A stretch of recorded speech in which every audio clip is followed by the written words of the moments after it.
Today I'm going to share with you some information, a series of things that I think persons may need to be aware of. And that is, what are some of the checklist points that you need to tick off when looking at doing a home for the first time or a project of similar magnitude? Well, there are three things. First of all, your brief. You need a brief, project brief, that describes what it is that you're doing. Is it a home? How many rooms? If it's a commercial entity, what's your target market? What's your office space like, etc. So a brief basically outlines what your intent is with this project or this endeavor in relation to space requirements. Then you also need to have an idea of your budget. Now, especially with homes, your budget is important because that allows the designer or the architect to determine the size of the project so that it doesn't go outside of your budget. How do you get to your budget? You may have an idea of how much you may be good for, as we would say in Antigua and Barbuda, but the banking institution may think otherwise. So we normally advise our clients to go into the bank, ask them for a credit limit, and by doing so, the bank or the financial institution or credit union will look at the expenses that you have from day to day and determine what the rest would be that would be able to go towards this project. When that information is garnered, the designer or architect can look at designing something based on the brief that fits within that budget. Normally, the bank evaluators, and they have lists, financial institutions normally have lists of evaluators that they use. They can have consultation with you, the client, to let you know what's the going rate for construction, what's the going rate for the kind of project that you're looking at. And once you have that going rate, you can do some quick math to determine the size of the project that you want to get into. When you do get the size based on your credit limit, it's always wise not to max out the size of the development based on your credit limit, because there are always eventualities, and so you wouldn't have anything to use as a cushion. You also need to have a very clear distinction of your site. Very, very important. Most often persons underestimate the gradient or the topography of the site. So many times over, persons would design things and they would not be able to recognize that it falls by a certain amount, and so the house or the project end up being higher or lower than anticipated. So we normally advise clients to verify the boundaries of the site that you have, to make sure that the boundaries are in the right place and they're not encroaching on anybody else's property.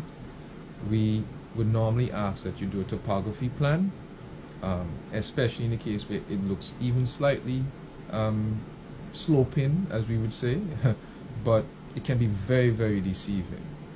So topography plan, which is done, and boundary survey, which is done by a surveyor, is things that we ask persons to do up front, or at least have when they looking to complete the process or start the process of designing. We also advise clients to check your land registry, make sure that the land itself is in a place that don't have a covenant against it, or have a covenant against it. If it does, is for you to read and understand what the terms and conditions of the covenants are. Covenants can be things, for example, like you have to do the development a certain amount of feet away from the road. You may not be allowed to do developments that's not within a certain budget or size, because it infringes on the persons who would have signed on to it in the property area, etc. So covenants are important, that you just verify that the property doesn't have it attached. And also you need to have an idea of how fast the soil absorbs water. It's called a percolation test. We would go a step further, especially with engineering, to do some soil pits where a backhoe comes in and do some digging in the area that you're going to do the construction, so that the engineer have an idea of he has an idea of what the soil is like when you get below the area where he has to design the foundation. Soils are very deceiving. They can vary dramatically from one area to the next, so it's always great to have this kind of knowledge. So Just from the top again, you make sure that you verify your boundaries on the site, double check to see if the topography is something that you have to be really concerned about, that the covenants on the property, if it exists or if it doesn't, and what it says if it does, checking out the percolation rate, and also doing some soil tests just to make sure you know what you're dealing with below the earth. There are cases before persons would dump things and cover them over with topsoil, so all of that is things that you'd have to consider for risk mitigation, not after the fact.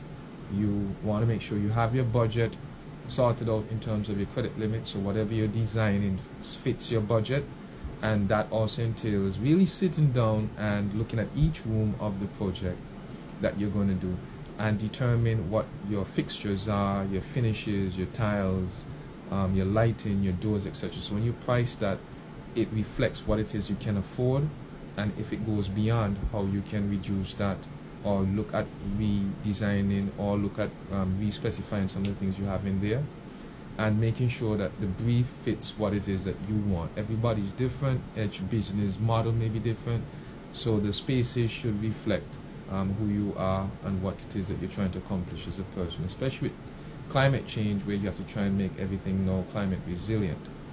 So this is my first video of doing consultations for free and providing information to the public that I think they may need. If you like the video, feel free to share it, and I will also be doing more videos. Feel free below to comment if you want me to do a video on a particular topic, and I will try and consider it to do so.